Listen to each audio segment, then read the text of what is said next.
आपने कभी ना कभी ऐसा पैर देखा ही होगा। एक्चुअली ये एक डिजीज है जिसे ट्रीट ना करने पे हमारे पैर को भी काटना पड़ सकता है। आइए इस वीडियो में सारी चीज़ें क्लियर करते हैं।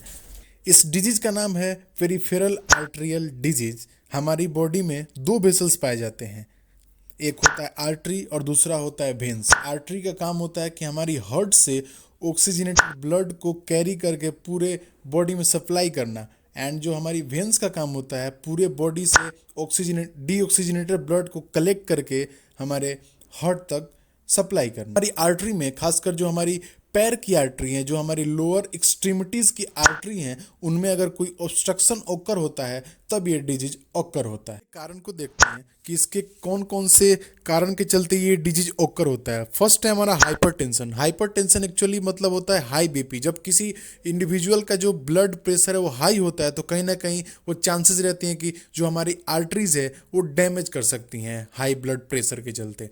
तो सेकंड है हमारा डायबिटीज। कहीं ना कहीं ये भी एक मेन कॉज है पेरिफेरल आर्टेरियल डिजीज ओकर होने में। सो हमारा जो थर्ड है वो स्मोकिंग है। स्मोकिंग क्या करती है, हमारी ब्लड फ्लो को हमारी जो आर्टरीज हैं उनमें इंक्रीज कर देती है, उनका जो रेट है वो इंक्रीज कर देती है, जिसके चलते ये ओकर हो सकता है।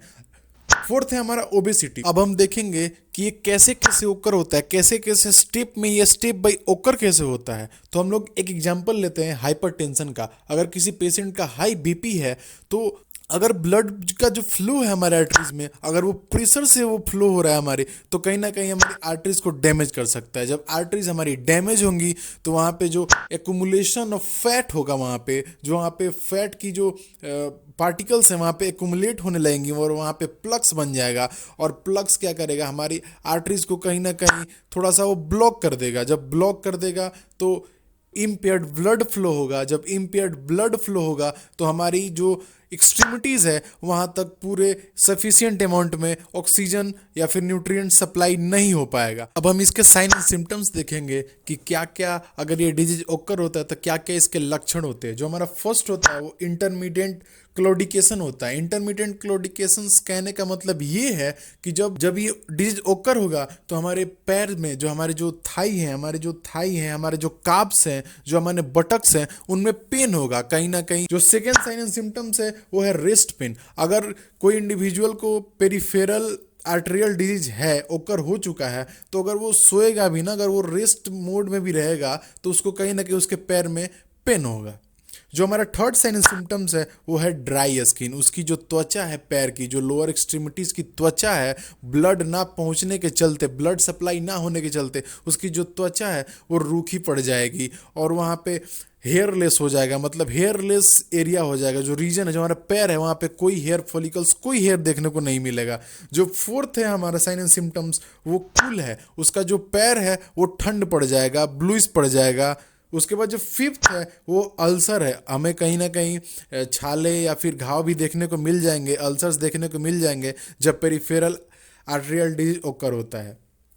जो सिक्स्थ है वो हमारा डिमिनिश्ड पल्स है। ठीक है, अगर जो हमारी पैर की पल्स आप चेक करोगे ना तो उस टाइम पे जो आपकी पल्स है वो कहीं ना कहीं कम आएगी, बहुत कम आएगी, क्योंकि जो ब्लड का फ्लो है वो कम हो गया है।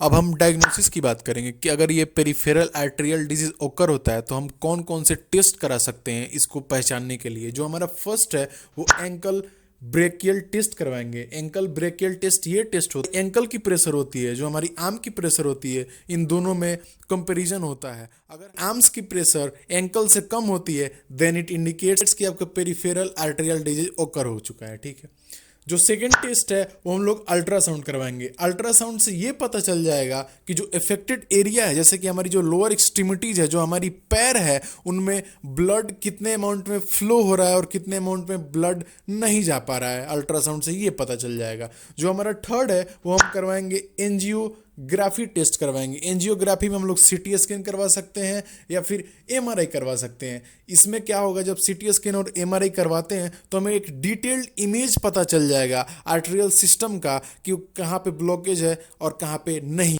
सो ओके, अब हम बात करेंगे इसके ट्रीटमेंट की कि हम लोग अगर ये पेरिफेरल आर्टेरियल डिजीज ओकर होता है तो हम लोग क्या क्या इसके ट्रीटमेंट कर सकते हैं, क्या क्या उपचार कर सकते हैं। तो जनरली हम लोग इसे दो तरीके से क्योर कर सकते हैं, या तो फिर अगर प्रोलोंग हो चुका है, अगर ज़्यादा सीवियर हो चुका है डिजीज तो हम लोग सर्जरी करवाएंगे, नहीं तो हम लोग मेडिकेशंस देके उसको ठीक करने की कोशिश करेंगे। तो सबसे पहले हम लोग मेडिकेशंस देख लेते हैं कि हम लोग मेडिकेशंस में क्या क्या चीज़ देंगे। तो सबसे पहले मेडिकेशन है वो हमारा एंटी हाइपरटेंसिव ड्रग देंगे जो हमारे बीपी को रेगुलेट करेगा, जो हमारे बीपी को कम करेगा। लाइक एम्लोडिपिन बहुत सारे मार्केट में अवेलेबल है, वो आप ले सकते हैं। जो हमारा दूसरा है वो एंटी प्लेटलेट ड्रग है। एंटी प्लेटलेट ड्रग ये करता है जो हमारे थ्रोम्बस है वहाँ पे उनको फॉर्म नहीं होने देता है, जो हमारे प्लेटलेट है उनकी जो स्टिकनेस है उनको वो कम कर देता है ताकि जो थ्रोम्बस है वो ओकर ना हो। जो थर्ड है हमारा वो स्टेटिन है। स्टेटिन ड्रग क्या करता है, जो हमारे प्लग है उसको स्टेबलाइज करता है। स्टेबलाइज करने का मतलब कि जो हमारे प्लग्स है उसको कहीं ना कहीं मिनिमाइज करता है, ठीक है, जिसके चलते जो हमारा ब्लड फ्लो है वो कंटिन्यू हो जाता है।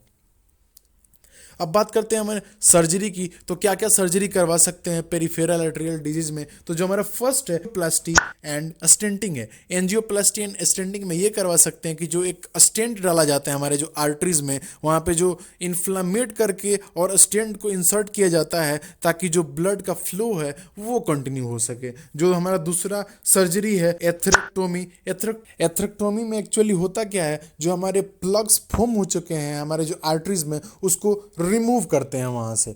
जो हमारा थर्ड है वो है सर्जरी बाईपास ग्रेफ्टिंग। इसमें क्या होता है कि जो हमारी प्लग्स जहाँ पे फॉर्म हुई है वहाँ से एक और अल्टरनेट वे जनरेट किया जाता है ताकि जो ब्लड का फ्लो है वो कंटिन्यू हो सके।